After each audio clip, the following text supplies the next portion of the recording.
Okay, so yesterday, the concept was that in classes, as I've said before, we break up into properties and methods. And that was an important concept, that a class contains properties and methods, and it defines what each of those are below. This was also important yesterday. We haven't got to the example yet, but that a class, which contains properties and methods, will be creating an object. An object is an instance of a class. So I kind of made this look a little prettier. So you have a class name, which is a class is a thing or a noun, which has properties, which are things about it, aka variables, arrays, more complex data structures, things to describe the class, adjectives. And classes consist of methods, things you can do with the class, aka methods or functions or procedures. These are verbs, these are actions. So things about it and actions for the class. When you instantiate the class, you create an object, an instance of the class. So let's do this in our example today by creating a person. You're all going to be fathers today. It's a very exciting day for everybody. We're going to build a person today. So let's describe some of the things about a person. What are things that, when you see a person, these are things to describe that person? Okay, well, eyes is not eyes is part of it, but we have to eventually turn this into something in computer science. So eyes, do you mean they have eyes or they don't? Because we could make that into sort of a yes-no. Let's start with something simple, because believe it or not every person has eyes. There are people who are born without eyes.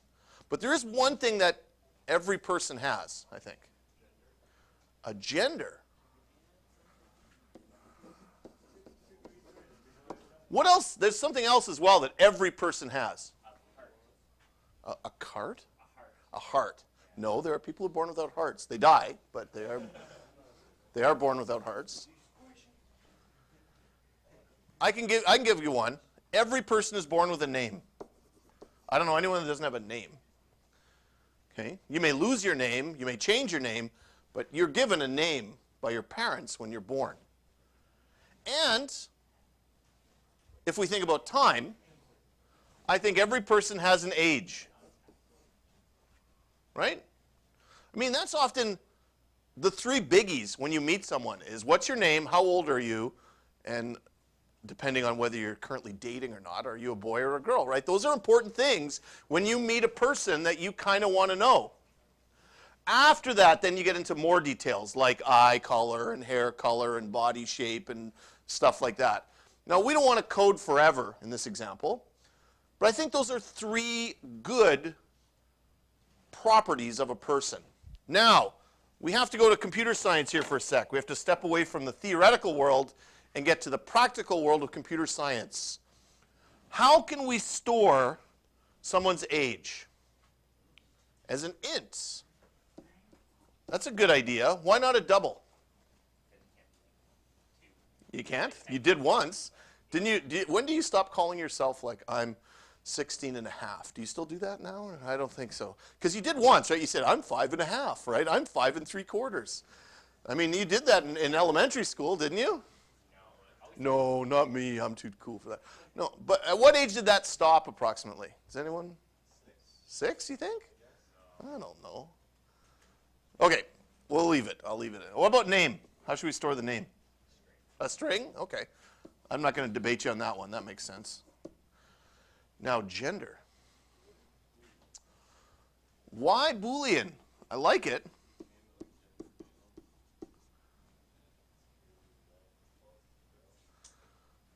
Yeah.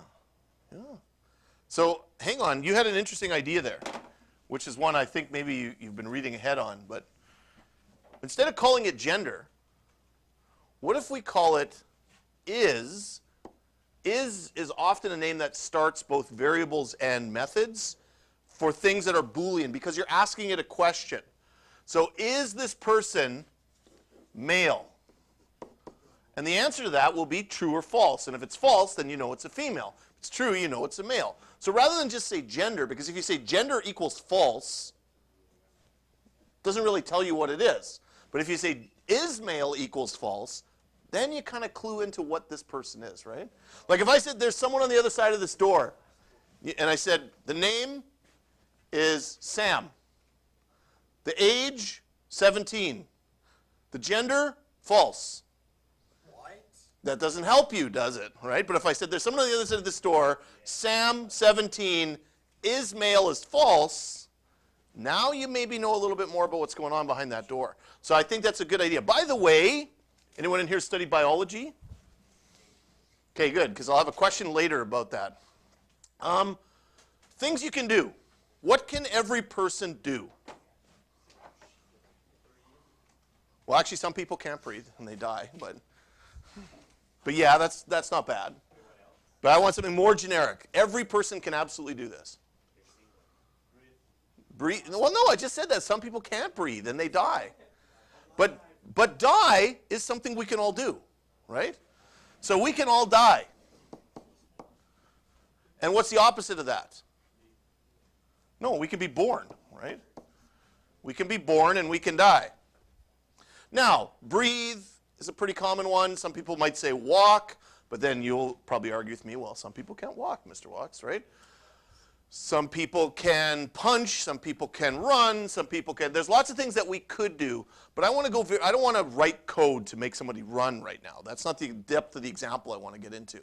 But I'm going to go with a simple one, and yes, not everyone can do this, but I'm going to go with a simple one, talk.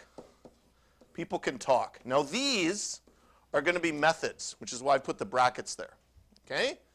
It's possible that when we create these, that these methods might have parameters, and they might return something, or they might not. They might be void methods, and they might have no parameters. As we construct our person, we'll make those decisions. Okay, so let's do this. Let's jump into the example in Netbeans. And you guys have a project up, classes example, and you have a main. Every application needs that main method. So we are going to, right in main, create a person. Okay? We're going to create a person. Now, what did you note about the way I wrote that code? There's something very important about the way I wrote it just now. Capital P. Capital P we know is an indicator that I taught you before that this is a class. Unfortunately, it's not a class that Java's aware of. It has no idea what this class is at this point. But now, young gentlemen, about to give birth to your first child, we need to give it a name. We need to give our person a name. This is a big decision before you answer back. What name would you like to give your person?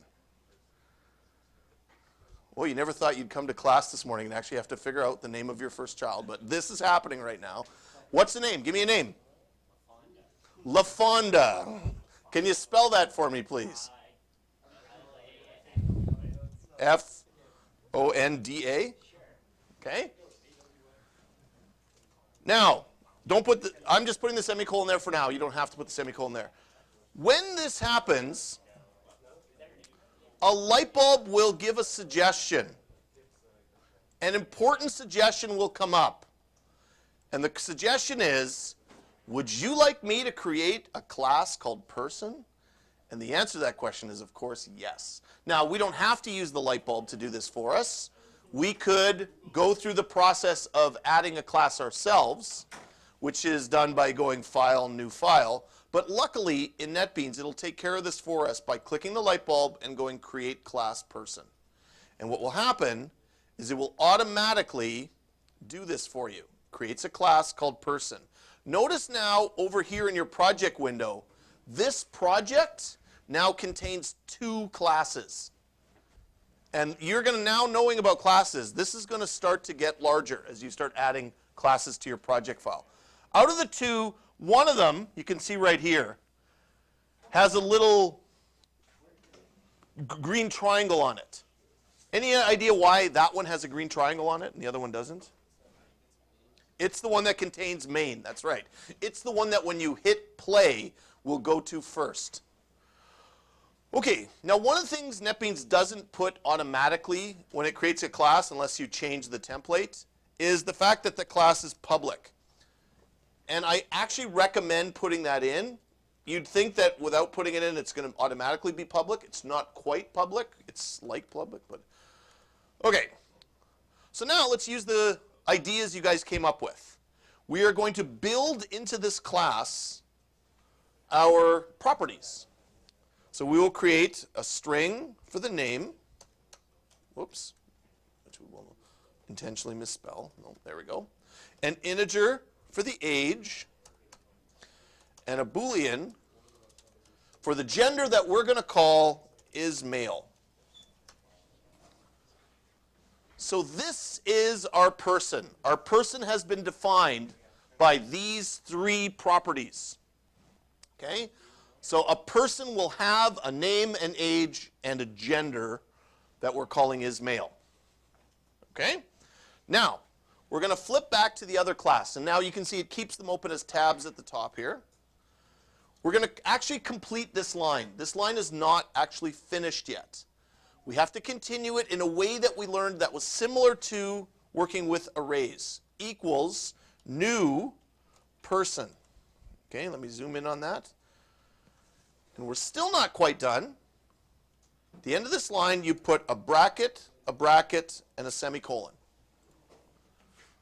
Okay. So here's some important things going on in this code. This is the class. That's the class itself.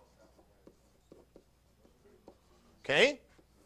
This is not the class. What is that? Other than don't say LaFonda. This is the instance of the class, that's right. It is the cookie built from the cookie cutter, or it is the object. This is an object of type person. Similar to when you go int x, x is an object of type integer, although it's not a class. So this is what's called a primitive data type. So it's not really a class. It works though with string. If you go string x, x is an object of type string. That's because string is a class with the capital S. But I don't need to get into all that right now. But that's an important thing going on there, is that that is the instance name. That is the object of type person, which means we can make more persons here. We can make more and more of them. Now, the keyword new, just like with arrays, the keyword new creates memory.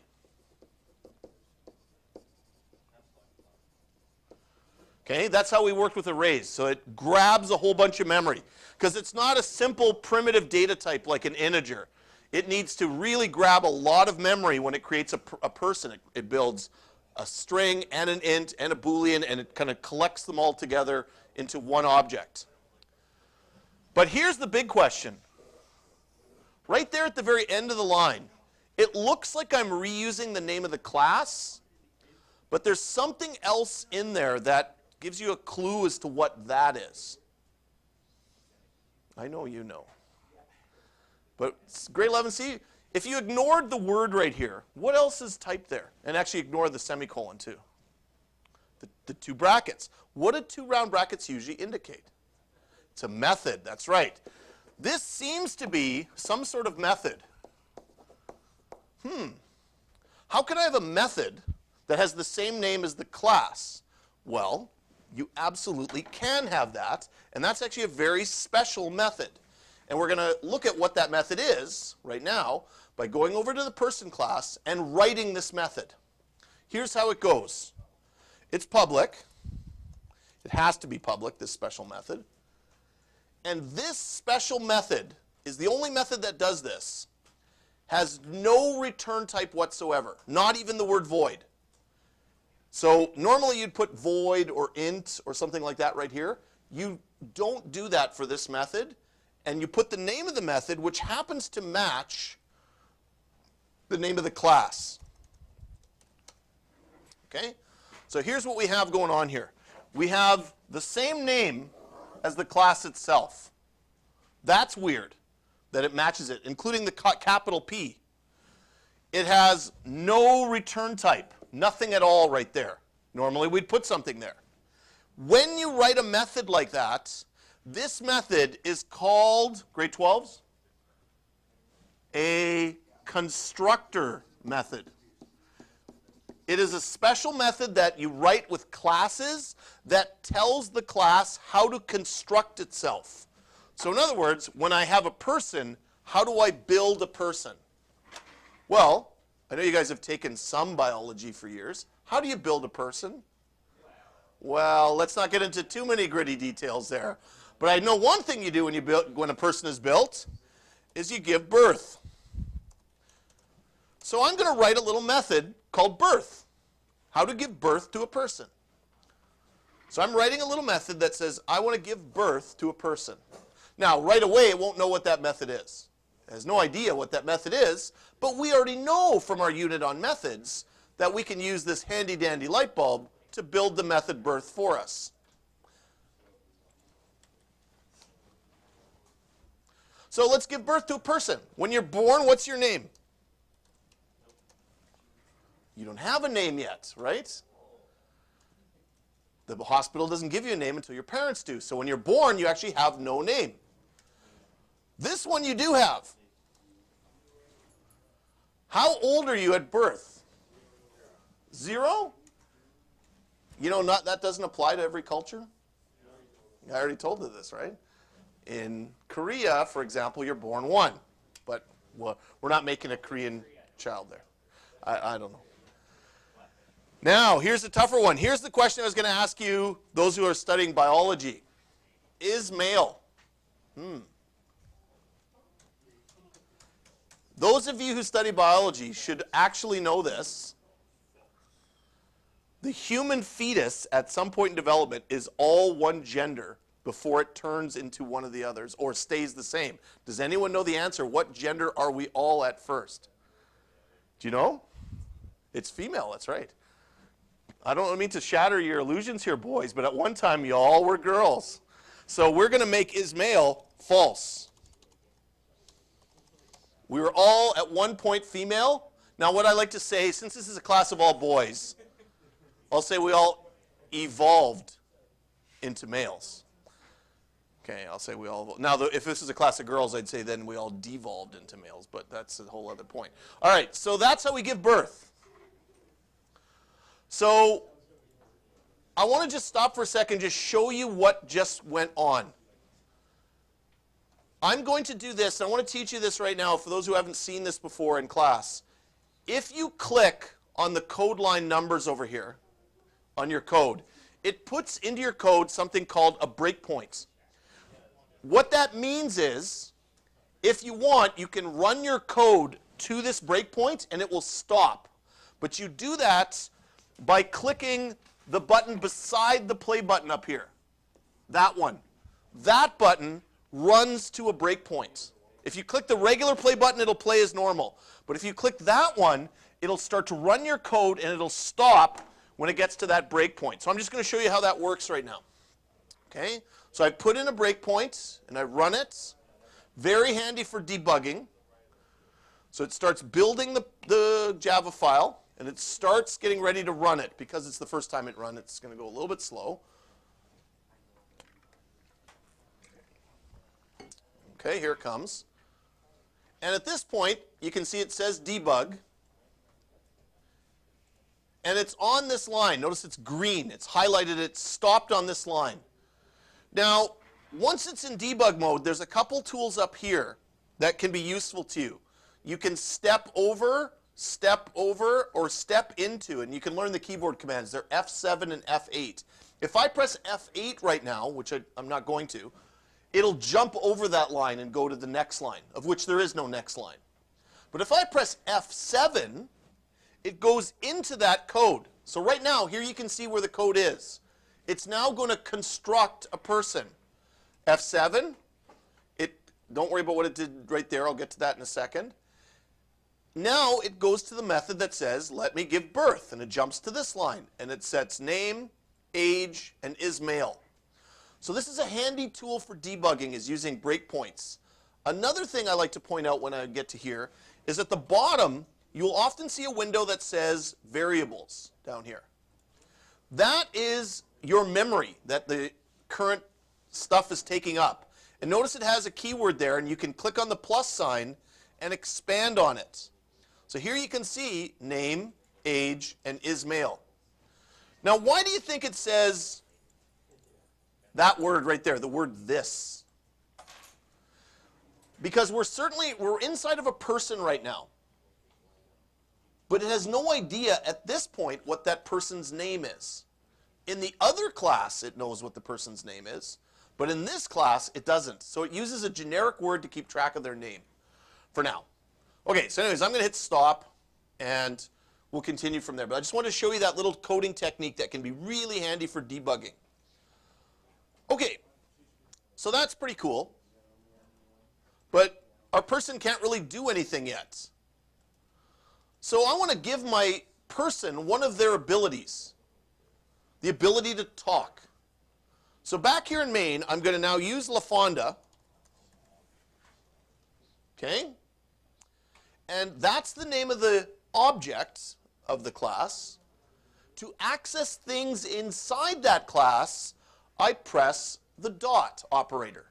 And when you press dot, you will notice what pops up are the three properties that we just defined. So I can give LaFonda an age. How old should LaFonda be? Well, we gave birth to her, so her age should be a value. So instead of giving it a value, what if I outputted her age? What if I went, you know what, let me sys out LaFonda's age. What if I just spit it out to the screen? What should it spit out? Well, it should spit out a 0, and it does. There's the 0. If instead of age, I spit out her name, well, LaFonda at this point has no name. It's a blank. And if I spit out her is male, it'll spit out false, because she's not a male. So it can access those properties. But as well, if I go to LaFonda, I can also access other things inside the class by pressing the dot, including any methods that I have in the class. But I don't have any big methods in the class yet. But I'm going to pretend I did. I'm going to pretend I had the method called talk. I'm going to ask LaFonda to talk right now.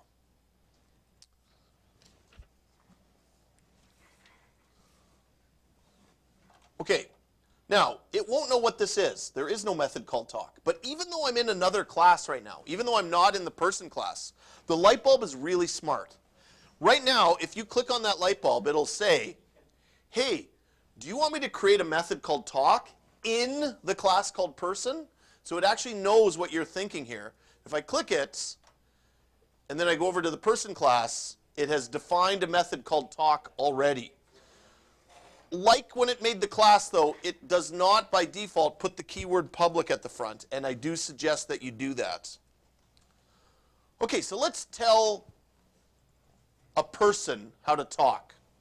We'll do that with system out. Very easy.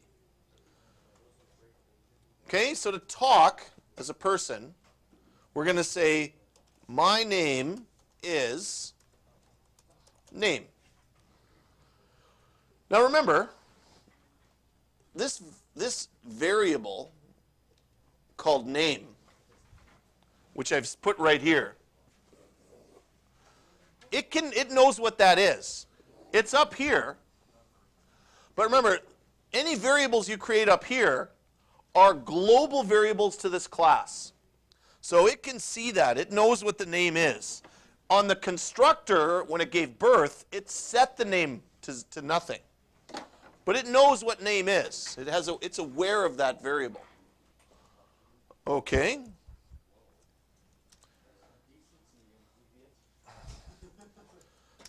Now I'm just going to continue the line of code. And my age is age. And now I don't want to say and my gender is, but I'm going to sort of write it this way. And if you think I am a male, comma, the answer is male. So that's what I'm going to spit out when I talk. My name is, then the name, and my age is, and then the age. And if you think I'm a male, the answer is, and then my is male. So this will now give each person the ability to talk.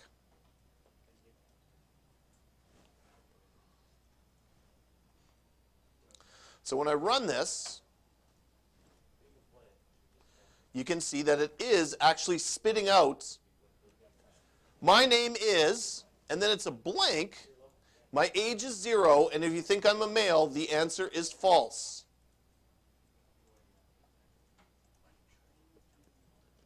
So it works. Kind of. Okay? We've created a person with no name at age 0 that's a female. So you guys, congratulations, just gave birth to LaFonda, a little baby girl. But LaFonda really doesn't have her name yet. Her name is in the main class, but it's not in her actual person class yet. So let's go back to here, and let's put a line in between the creation of this class, this person, and the talking. Let's say LaFonda dot name equals LaFonda, and our last name, LaFonda Walks. Or you put your own last name. Don't put Walks. You're not my children. Okay? Okay?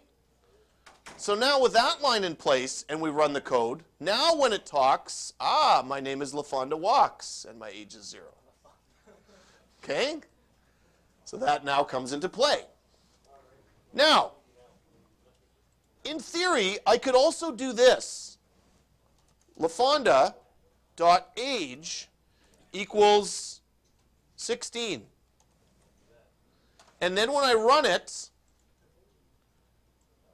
I get 16 there. But I have an issue with that. That works, but I have an issue with this right here. Can you guys change your age right now? Like if you want to be 40, can you just be 40 right now? If you want to be 5, can you just be 5? And more importantly, when we go to the next one, can you guys decide to be girls right now by just magically making it happen? No. We don't change our age just by willing it to happen. We could probably change our name. That's actually something we can do. But we can't change our age magically like that.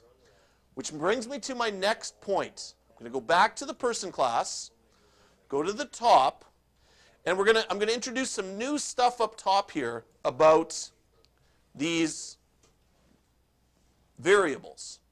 We wrote them just as is, but there's a key word that we can place at the front of each of these to modify what it does. And the key word is either public, it's the same one we use with methods, so that name is public, but what we can put in front of age is the word private. And also in front of is male, we put the word private. What you've just done is you have locked away 2 of these variables from the outside. Because now I just want to show you, back here in the classes example, I'm going to get an error on this line. And the error says age, can you see what it says? Has private access. It's like a private washroom. You can't get in. It's like an exclusive club. You can no longer change the age. It is locked. So that line will no longer work because I've locked away the age. Now you think, well, what good is that? What good is these variables that are locked inside of a class that are private? Well, they're still available inside the class. I can still do stuff with them. Like when I talk, I can use them. And believe it or not, your age can change. But it doesn't change by you just magically making it happen.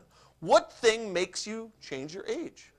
Your birthday, that's right. Let's make a method, public void, birthday. And can anyone tell me what would the line of code, it only needs one line, that would go inside of birthday? Age plus plus, right. Age goes up by 1. So now, let's go back here to main. We just had LaFonda talk. Let's have LaFonda dot birthday. And then let's have LaFonda dot talk again.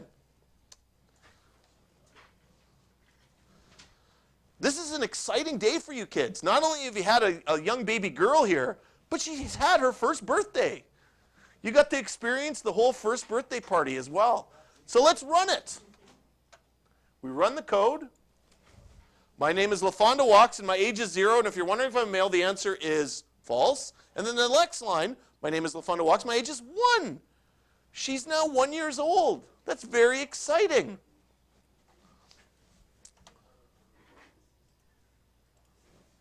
You've been able to give your child a birthday. That's very, very exciting. Now, there's something sad we have to now deal with. If we go back to here, we've completed most of what we said we were going to do, except one. This is like a Shakespearean tragedy day. What's the one thing we haven't done yet? Die. Now, this begs the question that maybe at the top here, we should make one more thing. And that thing will be private. And it will also be a Boolean. And I'm going to call it is alive. This is something we all assume we are. We all assume we're alive right now. I don't assume some of you think you're dead right now. It's possible. This could be like, what's that movie where the dead people are walking around? And no. And then Bruce Willis and the little kid can see I see dead people. What's that movie? Right? Anyways, The Sixth Sense. That's the one, yeah. They don't know they're dead. So now we have to set one more line in our birth method. Is alive equals true. Okay? So when we're born, we're alive. And now let's write our method. Public void die and is alive equals false. So at that point, we set our Boolean variable to be not alive, to be false. Now, what will not being alive affect? Well, it affect our ability to talk, right? So now I want you to go down to the talk method, and we're going to insert an if statement. If we're alive, then we'll do this line right here, right? So all the code we wrote will now be inside of an if statement. It'll only talk if it's alive. By the way, you can always write an if statement like this. You don't have to say equals equals true. Because if statements always execute if true. So you can write it like that. And look how nice that writes. If it's alive, print this out. But now let's add the else statement. So this would be trying to talk when you're not alive. So I'm going to do this. Well, we're a ghost, right? So I'm going to say boo, because we're dead. Okay? Now, jump back to main. Tragically, LaFonda dot die. And the last line, LaFonda dot talk. And run your code. So this is a tragic tale here in computer science this morning. Didn't think you'd get all Shakespearean on this, but here we go. The story of LaFonda. My name is LaFonda Walks, and my age is 0, and if you think I'm a male, the answer is false. My name is LaFonda Walks, my age is 1, if you think I'm a male, the answer is false. And LaFonda died, and therefore, when she was asked to talk, she said boo, because she's a ghost at this point. What you're starting to see is how easy the interaction between the classes can be. This code so far does not look, I hope, to you all that complicated. If you look at, say, our person class, it's using simple things that we started with, simple variables. A little bit of change, the fact that we're adding public and private, but really not that radically different. Methods, again, very simple concept we learned this year. It's applying. And an if statement. Really, that's as complicated as it's gotten at this point. But we're creating sort of a system around our code to really organize and get things sort of properly lined up there. And we're going to stop there today.